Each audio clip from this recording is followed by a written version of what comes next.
Alors bonjour, aujourd'hui ce qu'on va voir on va faire un petit article dédié aux entrepreneurs. En fait c'est le magazine Place des Réseaux qui m'a demandé de leur écrire un petit article sur mes trois conseils pour avoir la niaque en tant qu'entrepreneur, et en fait je vais vous faire partager quelques-uns de mes expériences.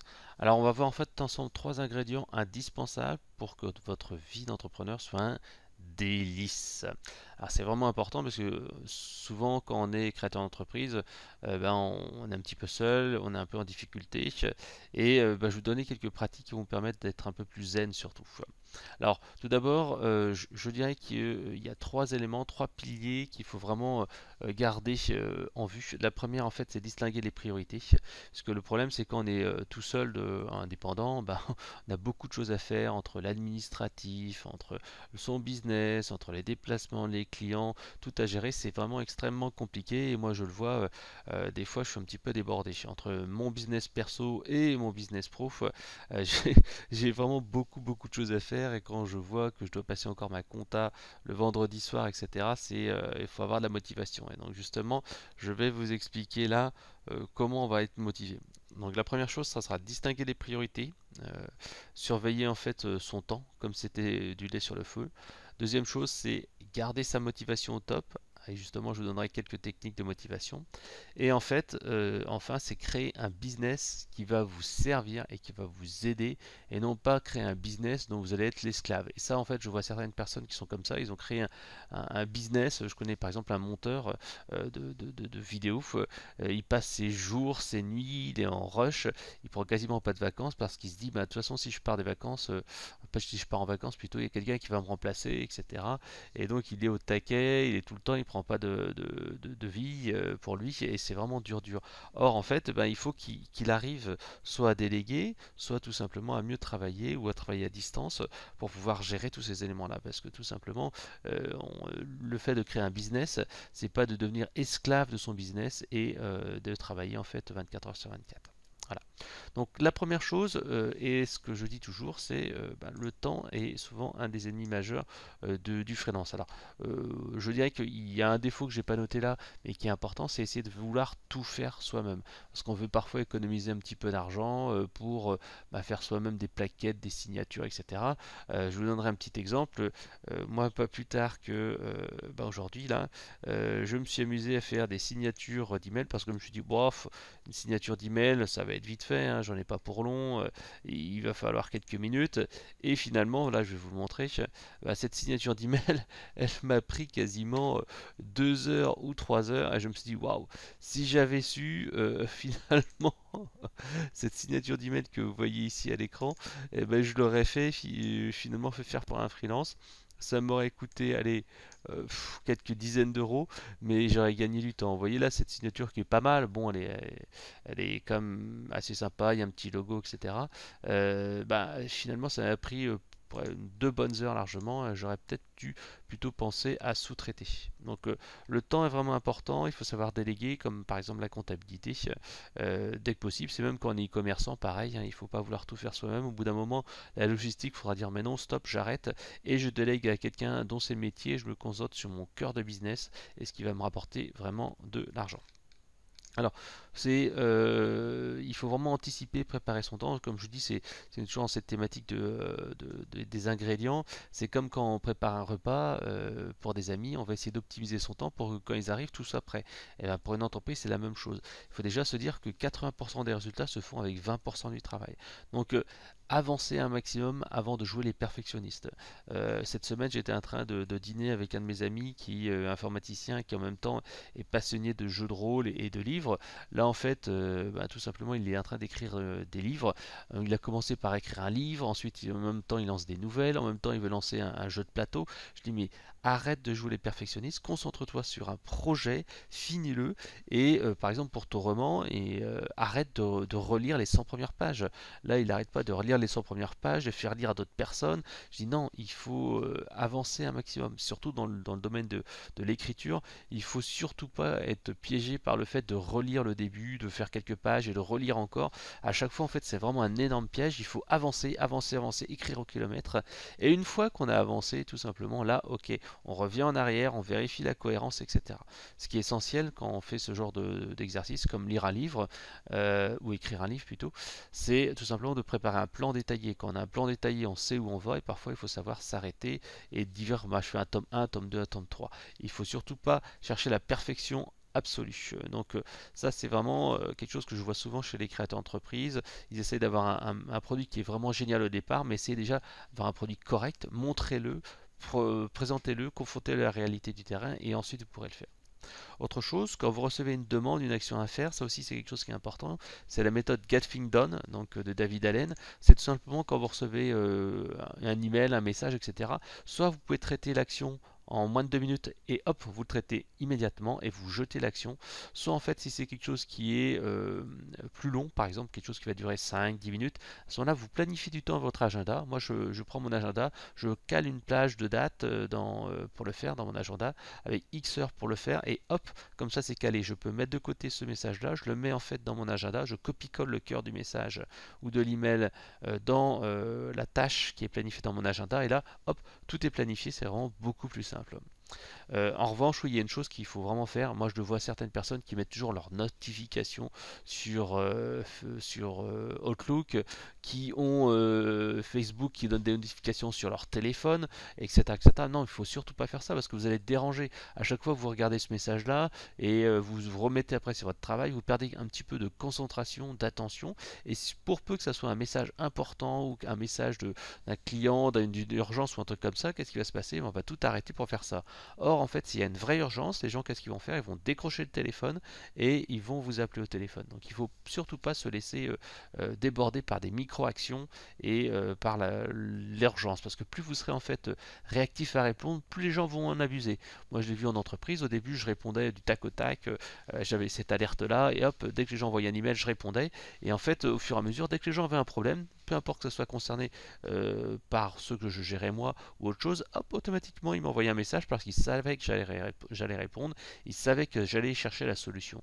Sauf que, ben, au bout d'un moment, en fait, ben, je passais beaucoup de temps à faire de l'email, du ping-pong, et je n'avançais pas sur mes tâches. Donc après, j'ai pris comme bien bon principe de hop, lire ma messagerie, souvent le matin, et ensuite, hop, je coupe et je relis ça 1 heure, 2 heures plus tard, et j'essaie comme ça de ne pas toucher à ma messagerie pendant 1 heure, 2 heures, 3 heures. Autrement, ce qui est également important, et c'est ce que je fais moi, c'est que je définis, si possible, le jour avant, ce que je vais faire dans la journée qui va suivre. C'est-à-dire que le soir, avant d'aller me coucher, je regarde mon agenda et je dis ah ouais tiens c'est ça que je vais faire en priorité. Et hop, je sais ce que je fais en priorité. Quand je rentre, quand j'arrive au boulot, bah, je me concentre en fait sur ça et je me dis hop c'est super important et je bosse là-dessus. En revanche, il faut vraiment résister, et ça c'est vraiment quelque chose qu'on voit de plus en plus, résister au multitasking et au fait d'aller sur Facebook de temps en temps, d'aller sur LinkedIn, etc. On peut perdre énormément de temps là-dessus. Donc évitez d'ouvrir les réseaux sociaux comme ça en plein milieu de la journée. Essayez de travailler comme ça en sprint et en plage de travail. Donc d'ailleurs aussi ne vous dispersez pas avec des dizaines d'idées. Moi je vois des gens comme ça qui disent ah tiens j'ai ouvert un blog, et puis tiens j'ai ouvert un autre blog, et puis tiens je vais peut-être lancer un nouveau produit, etc. Non, faut arrêter ça. Moi j'ai appris il y a quelques années de ça que à chaque fois que j'avais une nouvelle idée, il fallait que j'arrête une ancienne idée. Parce qu'autrement on commence à empiler, empiler, empiler les choses et on fait les choses mal et on n'a pas le temps de les faire. Donc ce qu'il faut faire, c'est tout simplement se dire ok, j'ai par exemple un nouveau projet, ben, ok j'ai un nouveau projet, mais qu'est-ce que j'arrête pour lancer à fond sur ce projet-là. Par exemple, moi, conseil marketing, à un moment donné, j'ai fait cette erreur-là. J'avais conseil marketing qui était mon blog principal, et puis j'ai lancé devenirplusefficace.com sur la productivité parce que ça me passionnait à l'époque. J'avais lancé un blog sur le coaching aussi, et puis je me suis rendu compte que je faisais un petit peu des deux, mais mon produit star, qui était le conseil marketing, c'est vraiment ce qui me rapportait le plus d'argent, qui avait plus de notoriété, plus de trafic. Bah, finalement, je le négligeais un peu, c'était plus aussi bien, c'est plus aussi bien la qualité, et puis en fait, j'ai vu mon trafic un petit peu baisser. Et heureusement, je me suis repris, je me suis dit, ah non, Fred, qu'est-ce qui se passe? Ok, c'est bien de t'amuser avec ton blog sur le coaching, ton blog sur le développement personnel, mais qu'est-ce qui te rapporte vraiment? C'est conseil marketing, donc refocus là-dessus. Donc c'est important de faire ça et de se focuser sur ce qui est vraiment intéressant et qui va vous rapporter de l'argent. La deuxième chose et le deuxième pilier, c'est tout simplement la motivation. Moi, je dis toujours que c'est une quantité limitée. C'est un petit peu comme dans un jeu vidéo. Vous avez en fait les personnages qui ont de l'énergie et à force de faire des combats, etc., etc., ils perdent cette énergie. Et ben, c'est pareil pour la motivation. Généralement, vous avez une motivation, par exemple, qui est de 100, en particulier après avoir fait une formation, un web séminaire, après avoir rencontré quelqu'un qui vous a inspiré, après avoir déjeuné avec un entrepreneur, vous êtes au taquet, vous dites ouais, ouais, ouais, ouais, j'y vais. Et en fait, cette motivation-là, au fur et à mesure, elle va baisser. Donc, il faut véritablement suivre bien cette motivation et pas la dépenser. Donc, pour remonter en fait en motivation, moi j'ai quelques principes, hein. C'est de rencontrer des clients contents qui disent ouais, c'est super ce que tu fais, etc., etc. Même recevoir un email, ça me fait beaucoup plaisir quand quelqu'un m'envoie un mail, dit voilà, c'est sympa, j'ai appris beaucoup. Moi, ça me motive et ça me fait continuer à travailler pour vous et à créer du contenu comme ce podcast et cette vidéo pour vous. Donc c'est également important de discuter avec d'autres entrepreneurs. Moi je rencontre souvent des entrepreneurs, des mecs qui ont créé des startups et tout ça, et c'est véritablement un moyen de se rebooster parce que ils vous parlent un petit peu de ce qu'ils font, on échange des idées, etc. etc. Donc il ne faut pas être enfermé dans son coin, au contraire il faut s'ouvrir, il faut aller discuter avec d'autres personnes, et là bam, vous allez trouver des idées, vous allez vous rebooster, ouais moi aussi je vais le faire, etc. etc. L'autre chose, c'est mettre en place des routines. C'est ce que je fais en fait chez moi. En fait, j'ai une checklist d'actions que je dois faire tous les week-ends. Tous les week-ends, je sais que je dois écrire 2 articles, que je dois mettre des articles dans mon buffer, que je dois ensuite lire des commentaires, que je dois poster ceci, que je dois faire ma comptabilité, etc., etc. Et cetera. Et donc, en fait, en ayant ces petites routines à faire tous les jours, toutes les semaines, bah, vous serez plus efficace. Par exemple, moi, je sais que le matin, généralement, je vais sur LinkedIn et je vais me poster ma petite image, hein, hop, voilà, donc je vais sur LinkedIn et je sais que là, je dois poster une petite image, voilà, tous les jours, ici.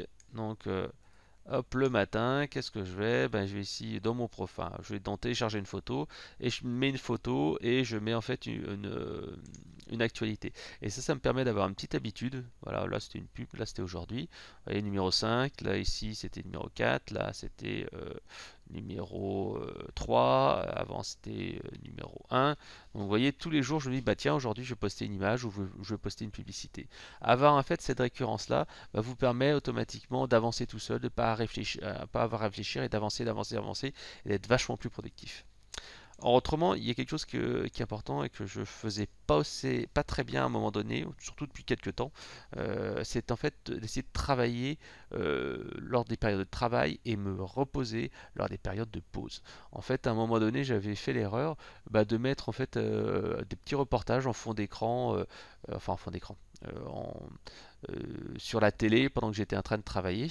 Et le mine de rien, en fait, c'est vraiment quelque chose qui va tuer votre productivité parce que quelque part vous n'êtes pas à 100% focusé sur votre travail et vous écoutez d'une oreille distraite les conseils. Donc si vous voulez être efficace, travaillez donc bien sûr sans la télé, mettez éventuellement la musique et encore, moi j'aime bien mettre de la musique, mais j'aime bien aussi mettre des plages de travail où il n'y a pas un bruit, comme là maintenant. Et là, ça me permet d'être beaucoup plus efficace parce que je suis pas distrait. Je check pas mes emails. Mon téléphone est tout le temps en mode silencieux. Donc il y a plein de gens qui m'appellent pendant la journée, des gens qui m'envoient des emails. Mais mon téléphone, il est en silencieux, j'entends rien du tout. Et comme ça, en fait, les gens m'appellent sur répondeur. Si c'est vraiment important, ils me rappelleront plusieurs fois, ils m'enverront un email. Mais en tout cas, hop, ça me permet d'être tranquille. Donc il faut vraiment distinguer les moments de pause et les moments de travail. Quand je suis en pause et que je vais regarder un film, je fais que ça, je check pas mes emails, je mets pas mon ordinateur sur mes genoux, etc. Je fais véritablement que ça, que ça, que ça. Donc c'est important de garder du temps avec ses amis et d'être à 100% avec eux, avec sa famille, ses enfants. Moi, quand je suis avec ma fille, je sais que dimanche matin, maintenant, bon, voilà, pendant 1 heure ou 2, je vais jouer avec elle et je vais pas me dire, tiens, je peux pas faire ci, je peux pas faire cela. Et je vais me dire, ok, je vais prendre 1 heure, jouer avec ma fille, et après, quand on a bien joué, je dis, tiens, joue toute seule, ou je lui donne un petit jeu, je donne à faire un dessin, etc. Et après, moi, je peux travailler pendant une période, et là, je suis à fond et je sais que je vais travailler dessus. Autrement, quelque chose que je fais également, c'est je sais moi par exemple que selon les périodes de la journée, je suis plus ou moins performant. Par exemple, le matin, je sais que j'ai la pêche, que c'est une bonne période pour moi pour faire des travaux plutôt mathématiques, des fichiers Excel, des business plans, etc. Donc l'après-midi, ben, je sais qu'à partir de 14h jusqu'à peu près 17h, bah, je suis pas en grande forme, je fais souvent des erreurs d'inattention et bon, j'ai une motivation qui est moins forte. Donc souvent l'après-midi, à ce moment-là, bah, je réserve pour d'autres actions qui sont par exemple la correction d'articles ou faire des travaux manuels. Moi, je fais beaucoup ça en fait. Quand je sais que l'après-midi, bah, j'aurai un coup de barre, bah, qu'est-ce que je fais? Bah, je fais une activité physique comme faire la vaisselle, comme aller chercher un truc au magasin du coin ou des choses comme ça. Parce que de toute façon, je sais que je ne serai pas performant par ces périodes-là. Donc ça sert à rien que je fasse des choses efficaces et qui demandent beaucoup d'attention. Je préfère plutôt faire autre chose et me dire tiens, je vais faire ça à ce moment-là. Ou par exemple, lire les newsletters. Ça m'est arrivé maintenant je lis un peu moins de newsletters parce que je préfère produire du contenu qu'en créer. Mais à l'époque, ben, je programmais ma lecture de newsletter à 14h, de 14h30 à 15h parce que je savais que pendant une demi-heure, je n'étais pas au taquet, j'étais en train de digérer, etc. Également, utilisez donc la musique, mais pour vous booster. Moi, j'utilise ça beaucoup en fait. Avant d'aller à un rendez-vous, un truc comme ça, je mets sur mon iPod une musique. Souvent, c'est un Rocky ou un truc comme ça, ou un bon rock. Et bam, ça me met la pêche. Et après, hop, je suis vraiment au taquet. Ça m'est arrivé également quand j'étais étudiant. Ben, avant d'aller en cours, ou surtout des cours qui étaient un petit peu chiants, je mettais un bon morceau de musique. Et là, waouh, j'avais la pêche. Et hop, tac, je partais au taquet. On peut également utiliser la visualisation. Ça, j'ai utilisé pendant à peu près 2 ans lorsque j'avais en fait ben, des projets qui étaient vraiment lourds, c'est-à-dire que je voulais vraiment développer mon business. J'étais en train de me dire qu'est-ce que je fais, est-ce que je continue un travail salarié, est-ce que je lance mon entreprise. Et donc pendant 2 ans, ben, je me suis mis en fait comme objectif ben, de développer le business de mon blog. Et donc bam bam bam bam bam, je m'étais donné des objectifs de chiffre d'affaires, du temps. J'avais décidé de sortir un peu moins, de consacrer plus de temps à mon business. Et là vraiment ça m'a aidé parce que donc j'avais cet objectif qui était limité dans le temps et en plus bah, j'avais mis un petit PowerPoint hein, en fait j'avais un PowerPoint où j'avais mis en fait mes objectifs alors c'était bah, si j'arrive à tant d'euros de chiffre d'affaires et ben tout simplement je vais m'acheter un appareil photo bah, d'ailleurs je me le suis acheté je vais partir en vacances à tel endroit etc donc en fait avoir la visualisation et d'avoir cette fiche ces photos à côté de votre ordinateur ou moi je le faisais avec un PowerPoint que je regardais le matin en me disant voilà pourquoi je travaille mon objectif c'est ça ça vous permet véritablement de vous motiver, de vous rebooster tous les matins parce que vous savez pourquoi vous le faites.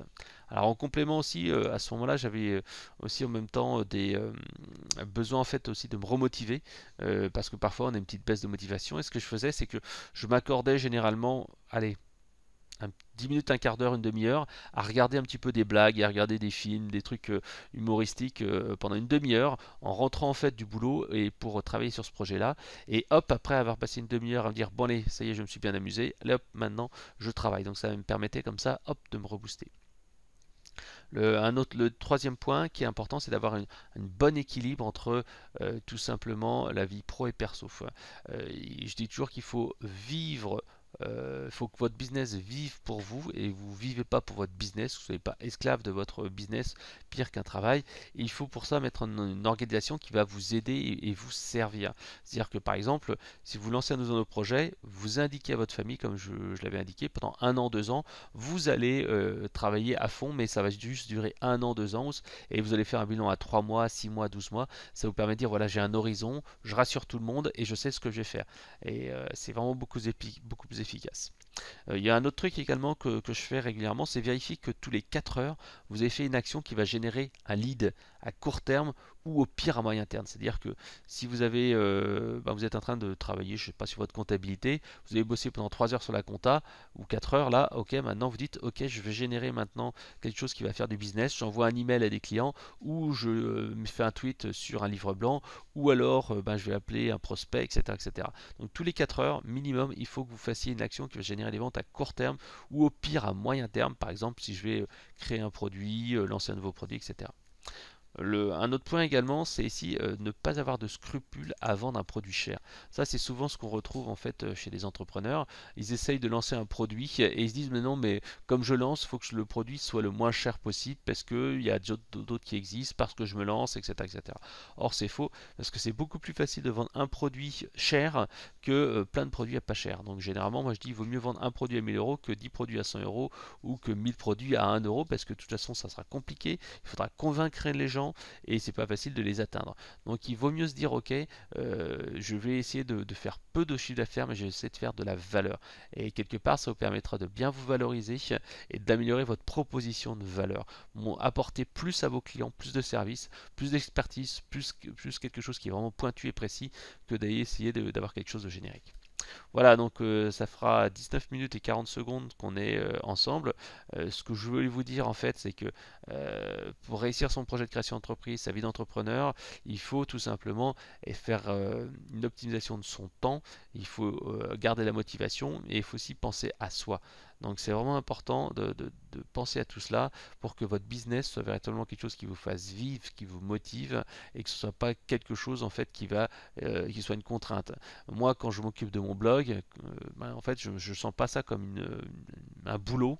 Pour moi, c'est une passion. Je suis content de le faire. Si je fais ce podcast maintenant, c'est que je suis content de vous parler. Je suis content de partager de l'information, etc., etc. Donc, c'est important de se dire ça. Vous aurez réussi à partir du moment où vous ne considérez pas que vous levez le matin, c'est une galère, que vous réfléchissez à la journée de demain et que vous dites putain, ça va être la merde. Là, en fait, c'est pas bon.